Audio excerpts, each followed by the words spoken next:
Well, this is part 4 of the 10 lost tribes of Israel, and that was quite a video that we saw, wasn't it? It was very eye-opening. If you didn't see it, especially to you online, I suggest that you do before proceeding with this part 4 of our 10 Lost Tribes of Israel series. And by the way, it's called Quest for the Lost Tribes. And it's important, I think, to add it to your library, show it to your family and to your friends. Now, we can summarize what we saw by saying that you and I have a choice to make. We can either come to the realization that remnants, large ones, in some cases, of the 10 lost tribes are alive and well, or we can deceive ourselves and believe there are millions and millions of actors and pretenders located in various remote areas of the Asian continent who put on a great show for the camera and have gone to great lengths to put one over on their neighbors for century after century. And if your choice is like mine, to face the undeniable facts that we indeed saw the remnants of most, if not all, of the 10 lost tribes, then our vocabulary is going to have to change in that. Because if those 10 Israelite tribes were ever really lost in the first place, they're sure not lost anymore.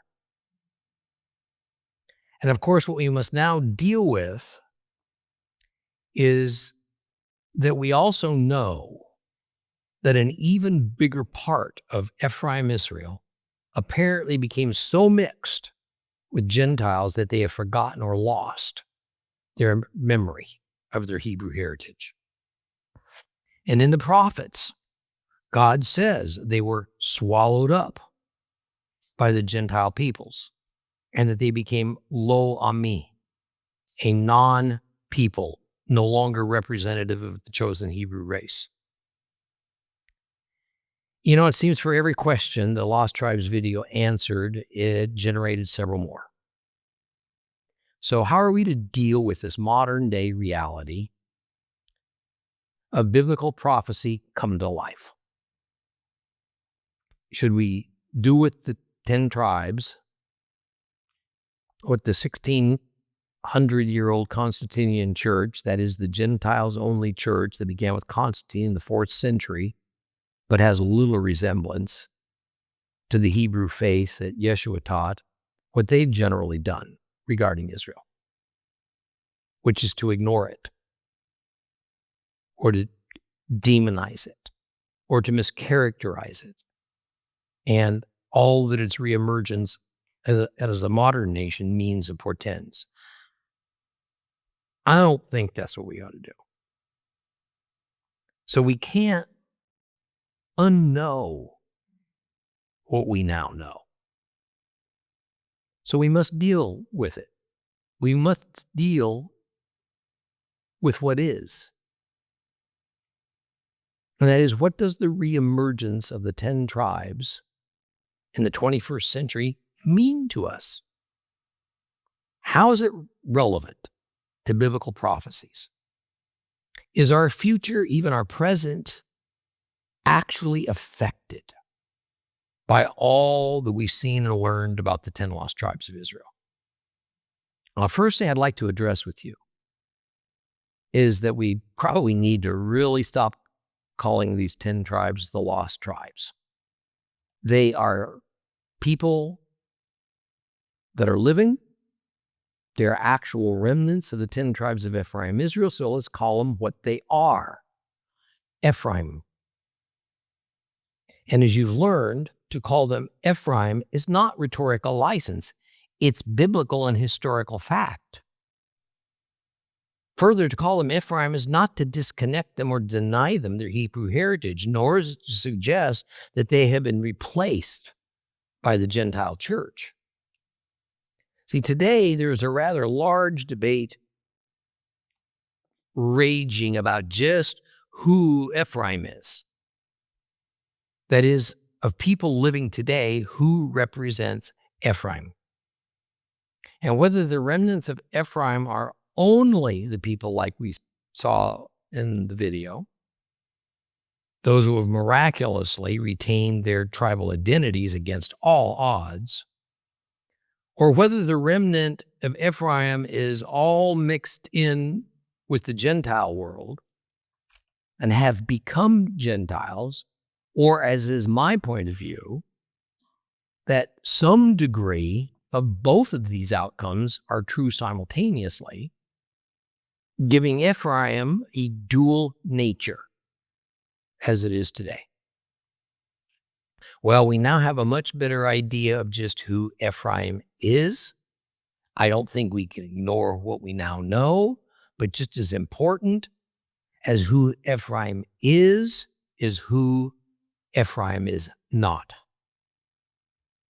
Now let's go back to the first lesson. In that lesson, we learned that after King David ruled and was then followed by his son Solomon, and upon Solomon's death, the sovereign, the powerful nation of Israel fell into civil war and became a divided nation, and ultimately it divided into two kingdoms. The northernmost kingdom was first called Israel, but then soon called Ephraim, and it was initially ruled by Jeroboam, who was of the tribe of Ephraim, of course. The southernmost kingdom was called Judah, and it was ruled by Rehoboam, naturally of the tribe of Judah. And Jeroboam was from the specific tribe of Ephraim, because the tribe of Ephraim was the dominant tribe, and therefore the ruling tribe of the northern kingdom, which is also why the northern kingdom came to be called Ephraim. So Ephraim ruled over and all but absorbed 9 other Israelite tribes. Judah was the dominant tribe in the south, and therefore the ruling tribe, and therefore it was called Judah. The kingdom of Judah was made up primarily of 2 tribes, Judah and Benjamin. Now, the Bible likes to refer to the condition of Israel at that time as being that of a divided family, or in more Middle Eastern terms, a divided house. And biblically, the terms house and family mean approximately the same thing. So, the house of Judah, together with the house of Ephraim, make up the whole house of Israel. Just like in our American Civil War, where the Confederacy of the South, along with the Union of the North, together made up the whole of America. Now, these terms are important for us to understand because they are used profusely throughout Bible prophecy. And since all Bible prophecy, except end times prophecy, has already come to pass, it would be well for us to grasp the meaning from much end times prophecy, because it appears to be beginning to be played out right before our eyes, even though too many believers are unaware of it or in denial. Now, the interesting people in the video that we saw represented only the house of Ephraim, those 10 tribes associated with Ephraim. The house of Judah was not dealt with because they're not a mystery. The house of Judah is the Jewish people that we are so familiar with. The Jews, the house of Judah, are those who currently populate the reborn nation of Israel as it exists today. So the answer to my question of who Ephraim is not is they're not Jews. The Jewish people are not part of the house of Ephraim. They're separate, distinct. In fact, you witnessed one man in particular from a tribe near India emphatically state, "We are not Jews, we are Israel," or better, Ephraim. Now, it's key to also understand that in the vernacular of today's world, Jew, Hebrew, and Israelite are spoken of as synonymous terms. However, that view is neither intellectually honest nor is it biblically accurate. Believers need to modify our vocabulary to reflect that Jews represent only part of Israel. Generally speaking, only 2 of the original 12 tribes. But be prepared for a battle. Because it's not just the church that has difficulty with this truth. Most modern Jews refuse to acknowledge that this is the case as well. See, their tradition since Babylon has been built on the premise that the Jews represent all that is left of Israel. And they have gone to great lengths to twist and stretch every scripture passage that plainly speaks of the 2 houses, the 2 separate houses of Israel that had 2 separate destinies and 2 separate journeys. And the typical reaction of a Jew to the 2 houses of Israel reality is denial or anger. But as you saw in that video, some Jews have finally come to the realization that a Jew is not the sole representative of all 12 tribes, but rather they are merely representative of 2 of the 12 tribes. Now, with all you've now learned as a background, let's go to the place in the Bible that deals with the 2 houses of Israel concept, Ephraim and Judah, and do it head on. In fact, we're going to begin to drink in the explosive significance all of this has for us, especially in our time. Take out your Bibles and turn over to Ezekiel 37. Ezekiel 37. Ezekiel chapter 37. With the hand of Adonai upon me, Adonai carried me out by his spirit and set me down in the middle of the valley, and it was full of bones. And he had me pass by all around them. There were so many bones lying in the valley. They were so dry. And he asked me, human being, can these bones live? And I answered, Adonai Elohim, only you know that. And then he said to me, prophesy over these bones. Say to them, dry bones, hear what Adonai has to say. To these bones, Adonai Elohim says, I will make breath enter you, and you will live. I will attach ligaments to you, make flesh grow on you, cover you with skin, and put breath in you. You will live, and you will know that I am Adonai. So I prophesied as ordered. And while I was prophesying, there was a noise, a rattling sound. It was the bones coming together, each bone in its proper place. And as I watched, ligaments grew on them, and flesh appeared, and skin covered them, but there was no breath in them. And next he said to me, prophesy to the breath. Prophesy, human beings, say to the breath that Adonai Elohim says, come from the 4 winds, breathe. Breathe on these slain so they can live. So I prophesied as ordered, the breath came into them, and they were alive. And they stood up on their feet, a huge army. And then he said to me, human being, these bones are the whole house of Israel. And they are saying, our bones have dried up, our hope's gone, we're completely cut off. Therefore prophesy. Say to them that Adonai Elohim says, my people, I will open your graves and make you get up out of your graves, and I will bring you into the land of Israel. Then you will know that I'm Adonai when I have opened your graves and made you get up out of your graves, my people. I will put my spirit in you, and you will be alive. Then I will place you in your own land, and you will know that I, Adonai, have spoken, that I have done it, says Adonai. The word of Adonai came to me. You, human being, take one stick and write on it, for Judah and for those joined with him among the people of Israel. Take another stick and write on it for Joseph, the stick of Ephraim, and all the house of Israel who are joined with him.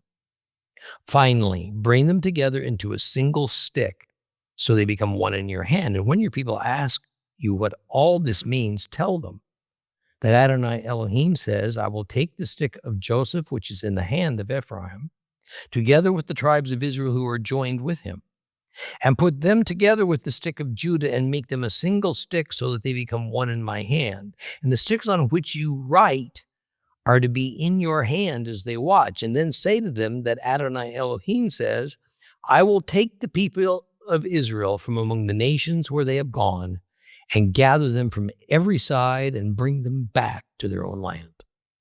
I will make them one nation in the land on the mountains of Israel, and one king will be king for all of them. They will no longer be two nations, and they will never again be divided into two kingdoms. They will never again defile themselves with their idols, their detestable things, or any of their transgressions, but I will save them from all the places where they've been living and sinning.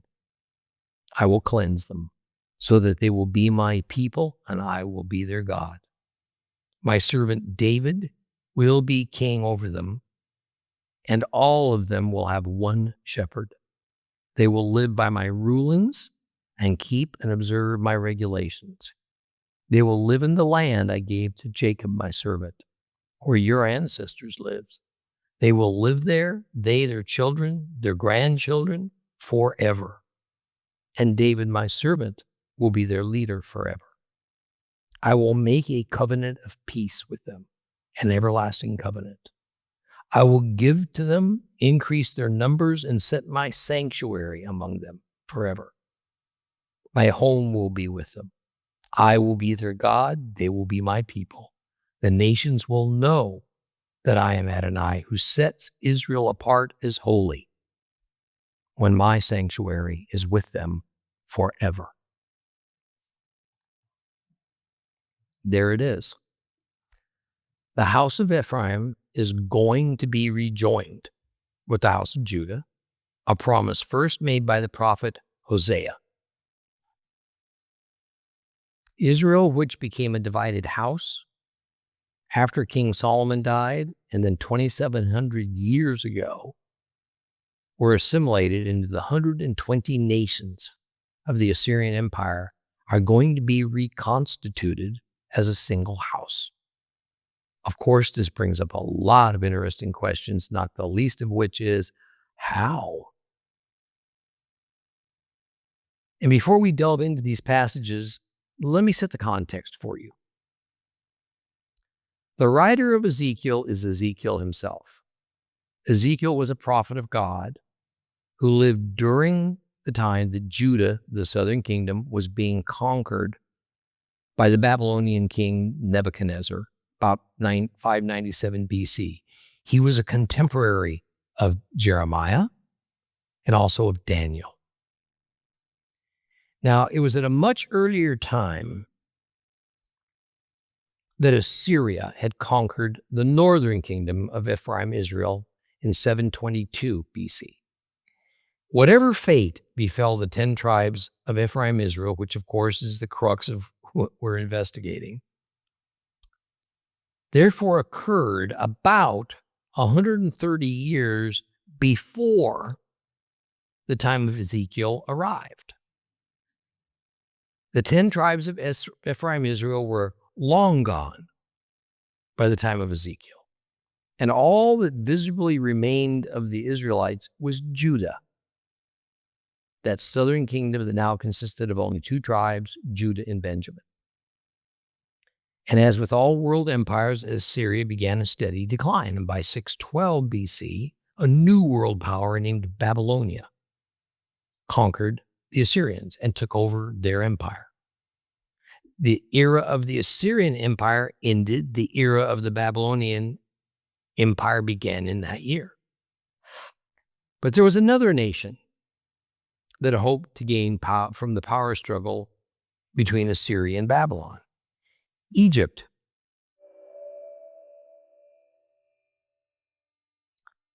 And during the time that Babylon was conquering Assyria, Egypt gained control over Judah.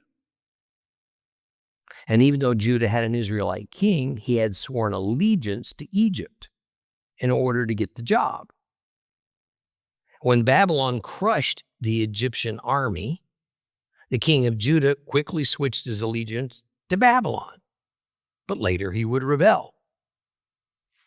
The king of Babylon, Nebuchadnezzar, sent an army to the capital of Judah, which is Jerusalem, and conquered the city and the nation. Several waves of prisoners over the next few years were hauled off to Babylon, and among them was the prophet Ezekiel.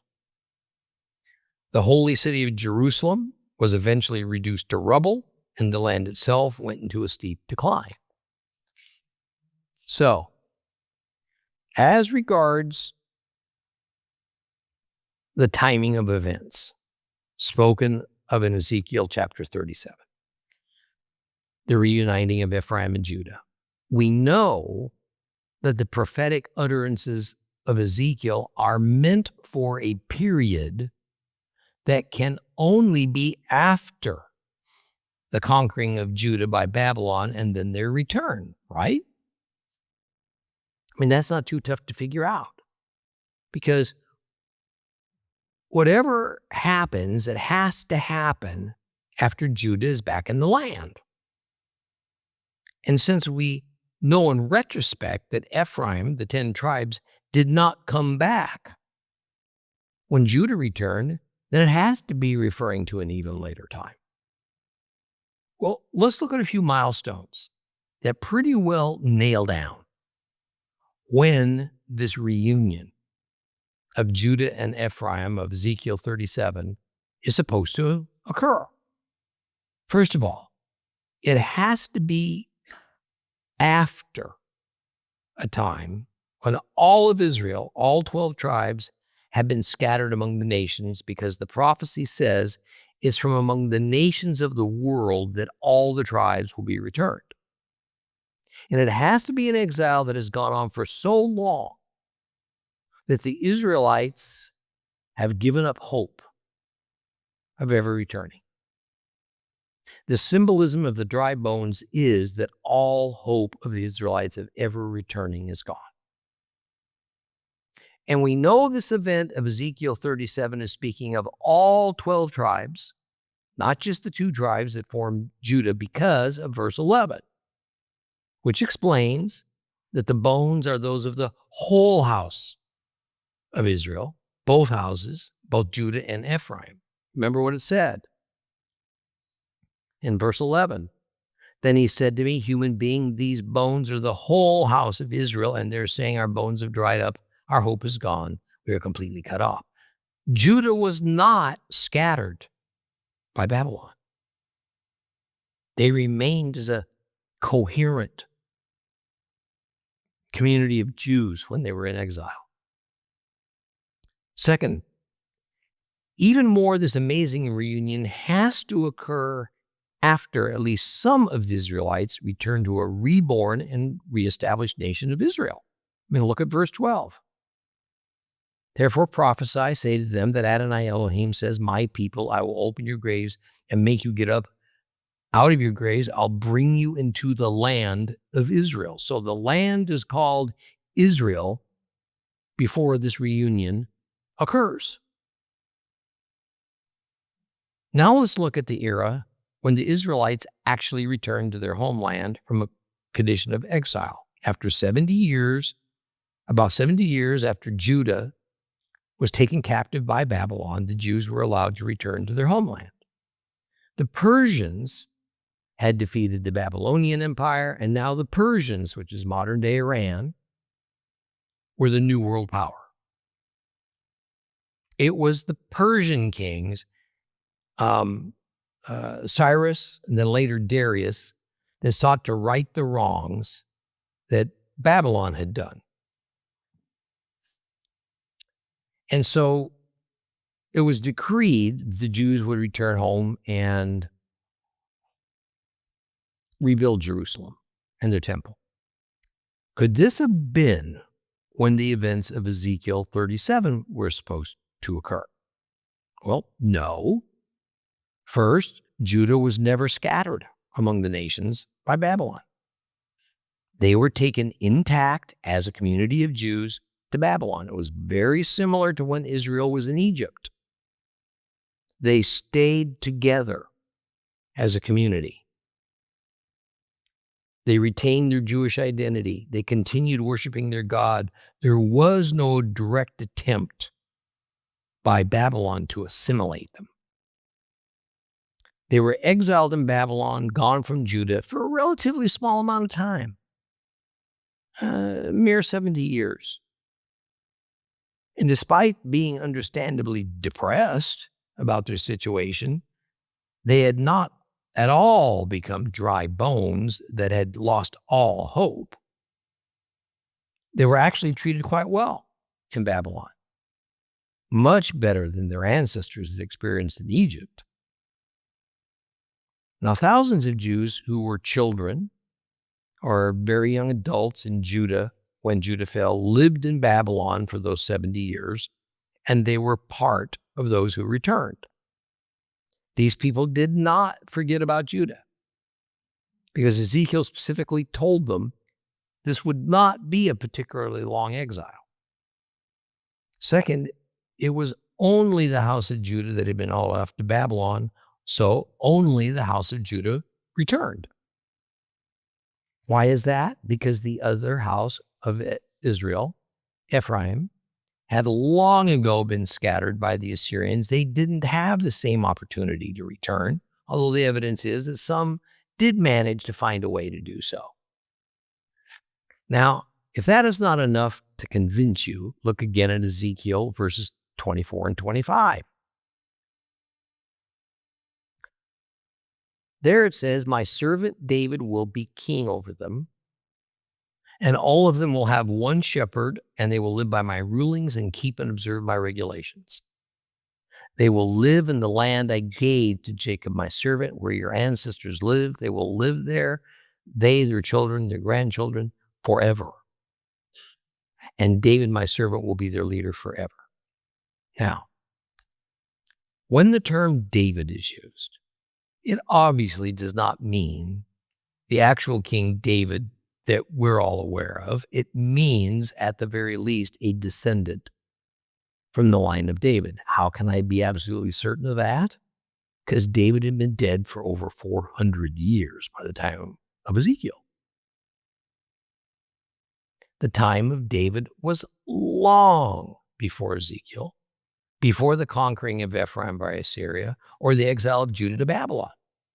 And notice it says that the king who will rule over the whole house of Israel, the reunited Judah and Ephraim, will be one king, a prince, and his reign will be for how long? For how long? Forever.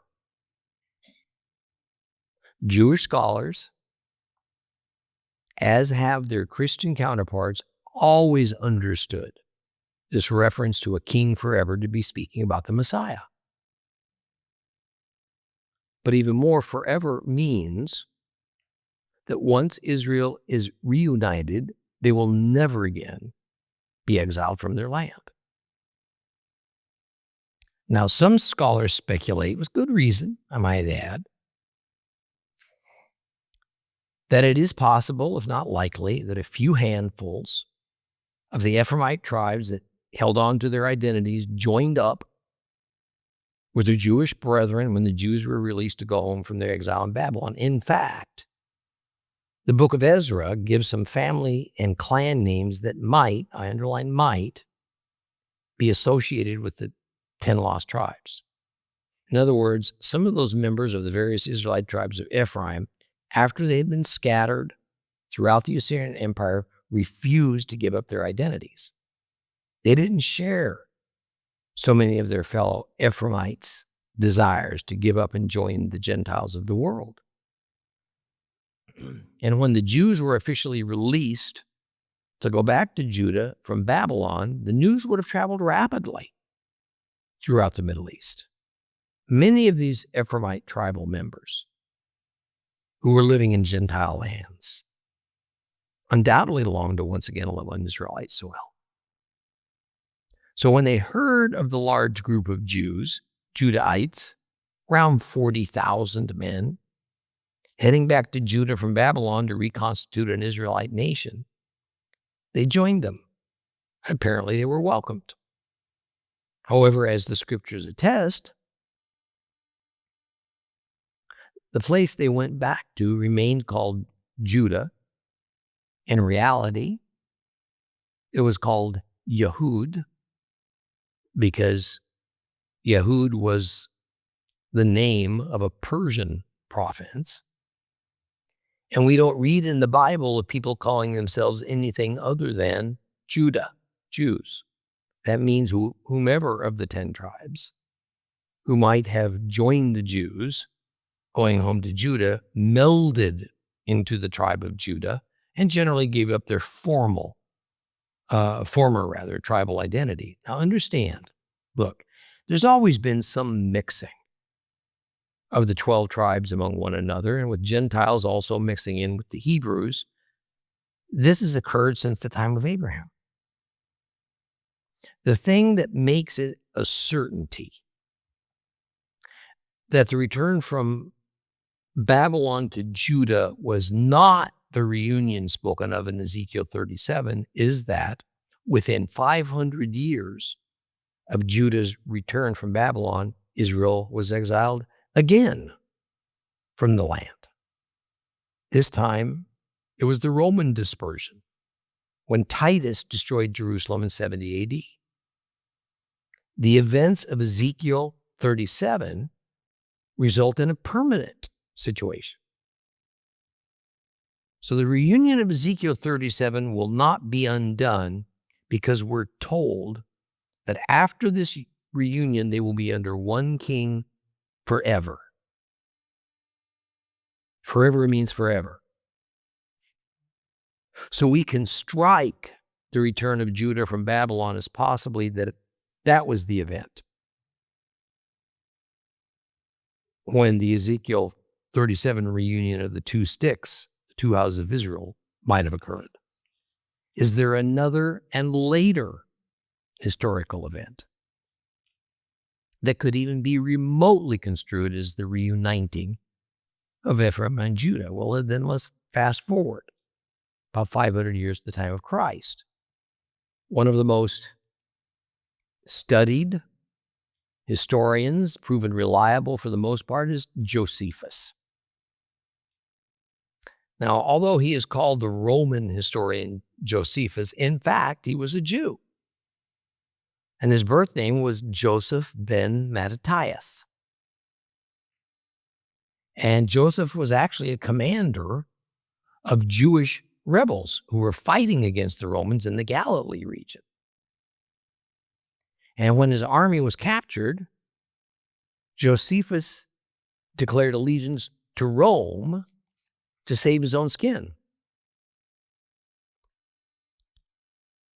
He was known as Joseph, and he changed his name to Josephus.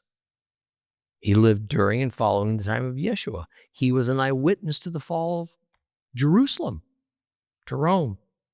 He was there. He was involved in the war, albeit as a Roman, not a Jew. Now listen to what Josephus says in his famous work, Antiquities, about what the common knowledge of that time was concerning Israel, or as we now know to call it, Ephraim. Josephus says this, and I quote, "Whereas there are but 2 tribes of Israel in Asia and Europe subject to the Romans, meaning Judah and Benjamin, the 10 tribes are still beyond the Euphrates until now, are an immense multitude and not to be estimated by numbers." the 2 tribes, the house of Judah, the 10 tribes, the house of Ephraim. The 2 tribes under Roman rule in Asia and Europe, Palestine was considered to be Asia, are, of course, the Jews. The 10 tribes were still beyond the Euphrates in Christ's day, commonly known to be a vast multitude, but with no way to even estimate it. Now remember, Josephus wrote this down sometime around the destruction of Jerusalem in 70 AD and the subsequent dispersal of the Jewish people by the Romans. So let's be clear. When the Roman dispersal of the Jewish people occurred, it was indeed a scattering of the Jewish people to the nations. All nations. This was an entirely different kind of exile than what happened when the Jews of Judah were taken up to Babylon. Because in the Babylonian exiles, the Jews were sent intact to one place, and they generally stayed together, and they continued in a common Jewish culture. So it becomes self-evident that the reuniting of Judah and Ephraim still hadn't happened by the time of the destruction of Jerusalem by Rome in 70 AD, and certainly there is no mention of such an event in the New Testament, which was completed within about 25 years after the destruction of Jerusalem and the scattering of the Jewish people. In other words, as of the close of the Bible, as we know it today, no reunion of Ephraim and Judah had yet occurred. Historically, in events recorded outside the Bible, there's also no mention of such a reunion. So, now, where or better when should we look for this critical reunion to happen? Ezekiel 37, verses 26 through 28. I will make a covenant of peace with them, an everlasting covenant. I will give to them, increase their numbers, and set my sanctuary among them forever. My home will be with them. I will be their God. They will be my people. The nations will know that I'm Adonai, who sets Israel apart as holy, when my sanctuary is with them forever. Now, this is, of course, an obvious reference to when Messiah is reigning from Jerusalem, because this is a forever event. So what we can know is this: the coming back together of Judah and Ephraim, all 12 tribes of Israel, was, as of the turn to the 21st century, still future to us. It hadn't happened yet. Even in Jesus' time, as we heard Josephus tell us, the 10 tribes were still beyond the Euphrates, too numerous to number. And when Israel was reborn as a nation in 1948, a necessary requirement to set the stage for this reunion, it was only as a nation of Jews, the 2 tribes, the house of Judah. Judah returned to their homeland. Ephraim did not. Ezekiel 37 is an end times prophecy. It occurs in the latter days. And by the way, this is not controversial. Few Bible scholars, Jew or Gentile of any stature, would argue with that conclusion. So with that in mind, this event of Judah and Ephraim together, representing all 12 tribes of Israel, the whole house of Israel, being rejoined into a single nation under one king, must occur after 1948, when Israel was reborn as a nation. Why? Because we're told they return and reunite in Israel. So, Israel has to exist as a real nation, not just a hope. Israel had to come back into being before this reunion could happen. It's just logic. So what does that mean for us? Well, particularly with what we saw happening in that Quest for the Lost Tribes video, it probably means that we are currently living in that incredible slice of history when the reunion is going to happen. The dominoes of prophecy have been falling fast since 1948, and the Ephraim domino is teetering precariously. But what's the holdup? Why hasn't Ephraim returned en masse? Let's review what we've learned so far. First and foremost, this reunion is problematic because the vast bulk of the tribes of Ephraim have mixed their genes and or their cultures with the Gentile peoples and have either lost their identity or they've hidden it for centuries. Somehow they have to realize their connection to Ephraim, to the reborn state of Israel. Then when they do, they have to determine if they want to leave their centuries old homes and cultures and come to modern day Israel to live. I believe I've demonstrated to you that while most of Ephraim assimilated into the Gentile world, some of Ephraim didn't. They retained their identities, and they've been waiting for the right moment to trek back home. The video you saw last week documented that several large groups, tribes of people in various locations throughout Asia, have retained their Israelite identity. So, what we see emerging is that just as the whole house of Israel has a dual nature, that is, it is composed of the house of Judah and the house of Ephraim, Ephraim too has its own dual nature. Some of Ephraim has assimilated into the Gentile world, while another part has determined to retain their Ephraim Israelite identity. Now, I see a little bit of squirming when I mention this dual nature concept. We really shouldn't have a problem with the concept of something or someone having two simultaneous natures. Well, we see this characteristic repeatedly shown to us in the Holy Scriptures. We just haven't given it a name to identify it when we come across it. So I picked something to call this characteristic, and it's dual nature. I want to give you just a short list of examples of biblical dual nature. God, all merciful and all just. Christ persona, suffering servant and warrior king. Christ, his essence, 100% God, 100% man. Followers of Messiah Yeshua, Gentile believers and Hebrew believers. Mankind, spirit and flesh. The universe, material and immaterial, tangible and intangible.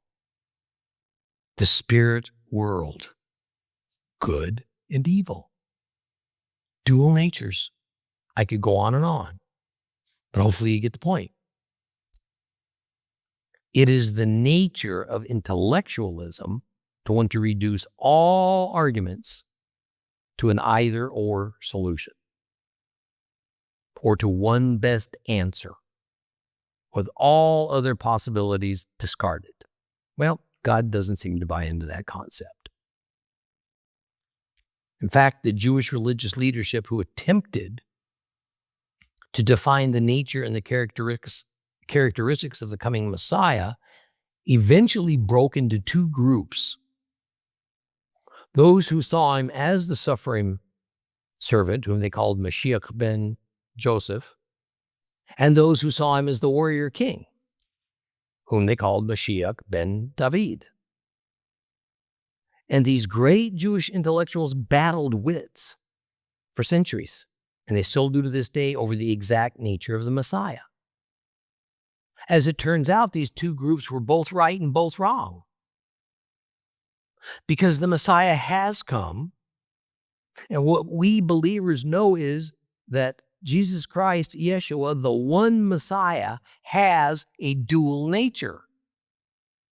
He's both the suffering servant and the mighty warrior king. The first nature was displayed when he died for our sins 2,000 years ago. His second nature will be displayed when he comes again, this time to ruthlessly battle and defeat evil, and to rule from his throne with a scepter of iron, indicating strength and firmness. Okay. This concludes part 4 of the 10 lost tribes of Israel, and next week will be the finale, and we'll wrap things up. For more teachings of real Bible study and to rediscover God's Word with Tom Bradford, visit Torah Class today on the web, streaming TV, or download the Torah Class mobile app.